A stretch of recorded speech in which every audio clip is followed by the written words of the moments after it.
Dr. Elias Carter had never imagined he'd be fixing anything more exotic than a sprained ankle or a puncture wound on the front lines of an intergalactic peace mission. Yet, here he was, deep in the heart of a jungle on the distant planet of Vera, crouched next to an alien beast that looked like it had been through a cosmic car wreck. If there was one thing Elias could say about his job, it was that it always kept him on his toes, though today he felt like he was tiptoeing around an explosion waiting to happen. The creature before him was a Zorithian night stalker, an apex predator revered by the local Zorithian species. Imagine a cross between a sleek panther and a mythical beast, 6 long legs, a sinuous tail, and black fur that shimmered like oil on water. But none of that mattered right now.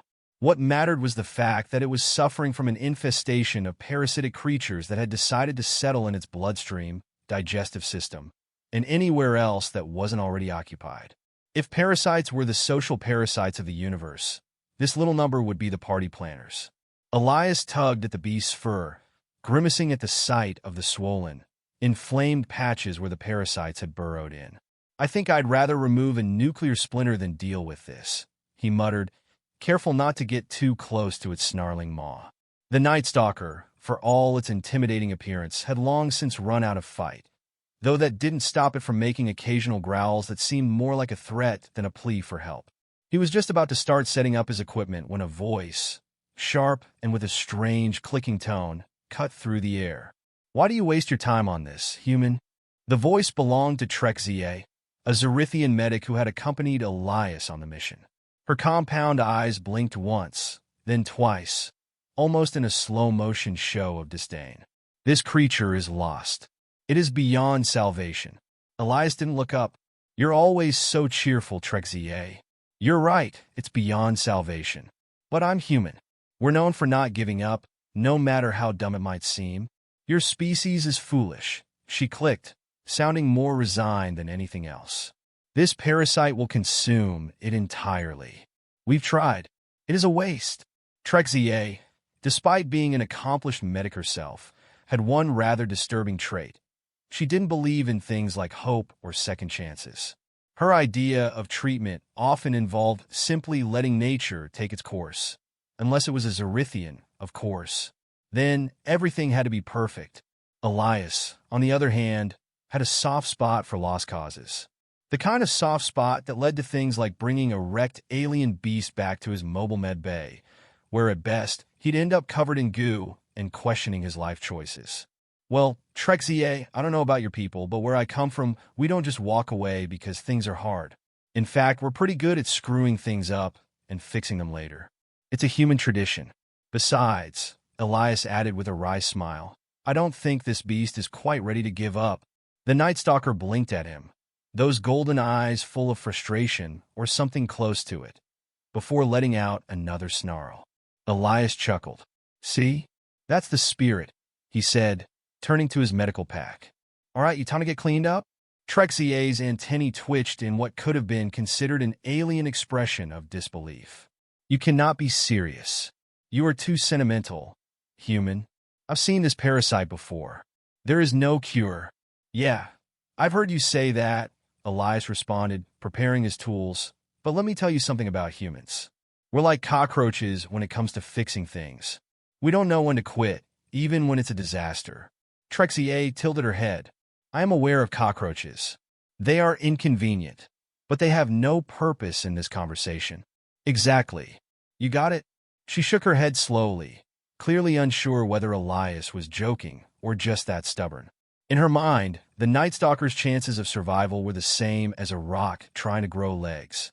Hopeless, but not in a cute way.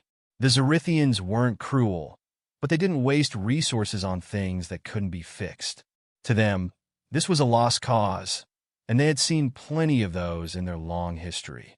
Elias glanced at the Zorithian ship in the distance, where the rest of the crew was waiting. "All right, Trexia, you go back to the ship. Let me handle this." Trexia gave him a slow, deliberate stare. "Very well. You will fail, human. I hope you enjoy cleaning up after your own stubbornness." She clicked her mandibles, an expression of frustration as she turned to leave.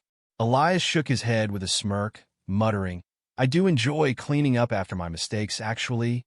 Once she was out of earshot, he sighed and looked at the creature again. There was no denying that this wasn't a simple procedure, but something about the way the Night Stalker still tried to move its limbs, despite the heavy toll of the parasites, told him it had a fight in it, just as he did. They were both in the same boat, struggling in a world that didn't really care about their survival. But that was fine. Humans didn't need the universe's approval. If anything, it just made them try harder. He cracked his knuckles and muttered, "All right, beast. Let's see if we can't prove them wrong." The first step was to drain the worst of the infected blood, carefully using his human-made medical tools to keep things as sterile as possible. As he worked, the Night Stalker grumbled under its breath. Its growls were deep, like a rumble in the distance. Elias wasn't sure if it was complaining about the procedure or the fact that his healer was a mere human. Either way, he didn't mind. It was a start. By the time the last of the parasites were removed and the beast lay, weak but breathing, Elias allowed himself a small sigh of relief. It wasn't much, yet, but it was progress. And sometimes progress was all you needed to keep going. It was too early to call it a victory, but Elias couldn't help but feel like he'd made one very important point to the universe today. Humans don't give up. And neither did this creature. "Don't worry," he whispered to the Night Stalker as he packed up his tools. "I won't let you go out like this. Not on my watch." As the Night Stalker's labored breathing slowed, Elias sat back, staring at the stars beyond. The journey to recovery would be long, but this time, he wasn't going to be alone in it. The first few days of treatment were far from encouraging. Elias had long since stopped asking himself why he did these things. He wasn't a full-time veterinarian, and yet here he was bent over the wounded alien beast, mixing bizarre concoctions from his medical kit, praying his scientific knowledge would somehow bridge the gap between human and Zorithian biology. The Night Stalker, Nyx as Elias had taken to calling her, because Beast felt too impersonal, lay on the examination table, surrounded by the faint hum of medical instruments and the ever-present stench of her rotting flesh. That was what the parasites did, after all. They made things smell like death before they finished their work. Yeah, I know," Elias muttered to himself as he swabbed her wound. "This is how they start. The hopeless stage. Let's skip straight to the miraculous recovery, shall we?" But of course, there was no skipping. The first few days were ugly. Every time Elias thought he'd made progress, Nyx would spike a fever so high it was as though she were trying to cook herself from the inside out. Her eyes would glaze over, and she'd writhe on the table, the harsh symphony of growls and gurgling noises filling the room. "All right, that's it. You want to take a nap? Fine, but I'm not carrying you out of here unless you walk yourself out." "Okay." Elias huffed, adjusting a medical scanner he'd jury-rigged to keep track of her vitals. Nyx, for her part, seemed to snort, if such a thing was possible for an alien feline, then proceeded to slink into a deep slumber. Elias could only shake his head. Every couple of hours, he would check in, adjusting the mix of fluids he was feeding her, applying more ointments that were supposed to neutralize the parasite's toxins. It was all very scientific, very meticulous, but it didn't feel like science. It felt like hopeful guessing, which was all humans were really good at anyway. And for some reason, Elias kept coming back, even when his hopeful guessing was often met with silence and Nyx's occasional eye roll. Of course, she didn't have eyelids, but Elias was fairly sure she rolled her eyes anyway, just out of spite. "You know, Nyx, I'm not sure if you're annoyed or just so far gone that you think I'm your personal entertainment," Elias said one afternoon, watching her twitch. "I should probably ask the Zorithians about their cure, but well, I like this better. It's a challenge, you know?" She growled faintly. "Right, I know. You're just grateful. It's totally not, because I'm your last option." He grinned, wiping his brow as he cleaned his tools. He was beginning to feel like a comic relief character in a show where everything should be serious. But hey, if this was his life, he might as well laugh through the absurdity. By the third day, Elias had come to terms with a few things. 1. Nyx was a stubborn pain in the ass.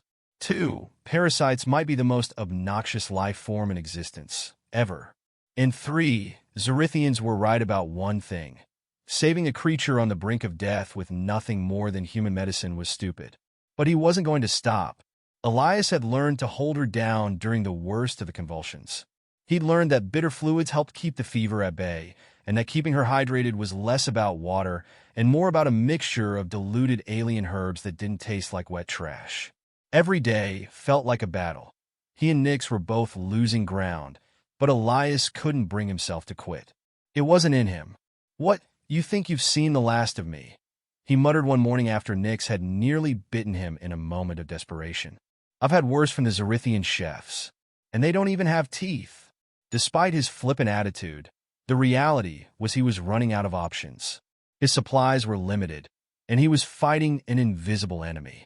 He'd spoken with the Zerithians earlier, who insisted that his continued interference was simply a waste of time. They had all but declared Nyx's fate sealed. "You could leave now and find something more productive to do," Trexie had said, her compound eyes gleaming with a mix of amusement and pity. "I can tell you, your human methods will fail. You may save 100 creatures, but this one is already dead. You can't fix what's already broken." "You're right, Trexie," Elias had replied, "but maybe you've missed the part where humans literally made ourselves out of broken things. We've spent thousands of years perfecting that art. Trust me, we don't know when to quit." Trexie had made some kind of clicking noise, a sound that was meant to convey mild exasperation. Though coming from an insectoid-like alien, it could have also been a sign of respect. Whatever it was, Elias took it as a win. And so, the days went by. Nyx's condition seemed to fluctuate daily, like she was fighting an internal battle with an opponent she couldn't see. But Elias could tell something was changing. The fevers didn't spike as high anymore. Her growls, while still guttural and angry, had a little more oomph to them. When he approached to clean one of her wounds, her tail flicked, not aggressively, but with a certain determined annoyance. "That's right," Elias said, setting down a vial of calming serum. "Give me that look. It means you're getting better. In a weird way." He wiped the sweat off his brow, feeling a strange combination of relief and frustration. She wasn't out of the woods yet, but if there was one thing Elias had learned during his career, it was that hope had a tendency to show up just when you were starting to believe it had completely abandoned you. "Well," he muttered to the ceiling as Nyx let out another low growl. "If you're still mad at me, it must be a good sign, right?" The door to the med bay slid open, and Trexie appeared in the doorway, staring at the scene before her with an unreadable expression. "I see your hopeless task continues. For the 100th time, human, you will fail?" "Sure," Elias replied with a smirk, "but if I get lucky, I might just save her before your pessimism becomes contagious." Trexie didn't respond, but the faintest upward twitch of her antennae made Elias think that maybe, just maybe, she was starting to believe in his impossible brand of stubbornness. And that, as always, kept him going. Elias had grown used to the odd routine by now. Every day, Nyx seemed a little stronger, her eyes a little less glazed, her growls less like a dying animal and more like the annoyed predator she was supposed to be. Her recovery was slow, but it was happening, and Elias couldn't help but smile a little more each time he noticed a change. Her fur was starting to regain its shine, and she was even beginning to stretch her limbs more regularly, though admittedly, there was still a lot of growling involved. But if there was one thing Elias understood, it was that growling was a step up from silent suffering. I know, he said as he applied some of the cooling ointment to a stubborn patch of fur. "The whole taking care of parasites thing is just a drag. I get it, but hey, look at you getting better by the day." Nyx's tail flicked with enough force to knock over a stack of medical supplies. Elias laughed. "Okay, maybe I'll dial back the motivational speeches," he said, picking up a syringe and testing it in his hands. "But only because it's clear you're really not impressed." The truth was, Nyx's recovery had already defied the odds. Elias had used his entire medical kit, thrown in a dash of human ingenuity, and even made a few calls to his fellow Earthlings to get advice on weird, alien-specific treatments. He'd practically danced on the line of madness, hoping for the best. And now, as he watched Nyx rise shakily to her feet for the first time in days, he felt a mix of relief and disbelief. She wasn't cured, but she was alive, and that in the world of planetary medicine was a victory. "All right, girl," he said, tapping her lightly on the head. "Next step, get your legs back in gear. No more lounging around. You've got a reputation to maintain. For the first time, Nyx didn't respond with a growl. She gave him a flat stare that could have melted a lesser man into a puddle of self-doubt. "Yeah, I get it," Elias said, stepping back. "We'll take it slow." It was then that he noticed the Zerithian patrol ship approaching the med bay. He sighed and rolled his eyes. Trexie had likely returned with the rest of the crew, which meant they were about to see the creature Elias had kept alive despite all their warnings. And if there was one thing the Zerithians hated more than humans interfering in their medical practices, it was humans proving them wrong.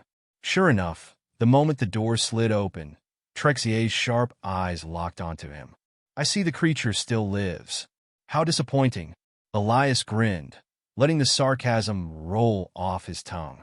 "Oh, you mean how disappointing that you were wrong? Yeah, I bet that stings."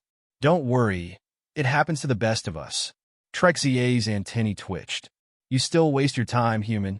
The Night Stalker is weak, and no matter how long you prolong its suffering, it will never be as it once was." Elias shrugged nonchalantly, crossing his arms over his chest. "Well, maybe it's not about what it was anymore. Maybe it's about what it can be now.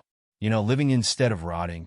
He gestured to Nyx, who had, unsurprisingly, chosen that exact moment to rise from her resting place. She stretched slowly, giving Trexie a long, measured look. The Zerithian medic didn't flinch. "It still bears the scars of its infection." Elias nodded. "Yeah, it's not pretty, but she's made it this far. You'd be surprised what some patience and human determination can do." Trexie's voice dropped to a near whisper, but it still carried the weight of centuries of experience. "Your kind is tenacious." "Yep," Elias said, a grin tugging at his lips. "It's kind of our thing, right, Nyx?" In response, Nyx gave the faintest growl, but this time it wasn't hostile. It was almost like a grunt of approval. Elias raised an eyebrow. "Yeah, that's the one. Who's a good little apex predator?" The Zerithian's compound eyes blinked twice. She was studying Nyx, the weight of the situation dawning on her. Elias could see the moment the Zerithian realized she might have been wrong about humans. They didn't walk away from things they'd already deemed lost. They clung to them, often in the most obnoxiously stubborn way possible, until the impossible was made real. "I can see now," Trexie said, the words a reluctant admission, "that perhaps there is some merit to your methods.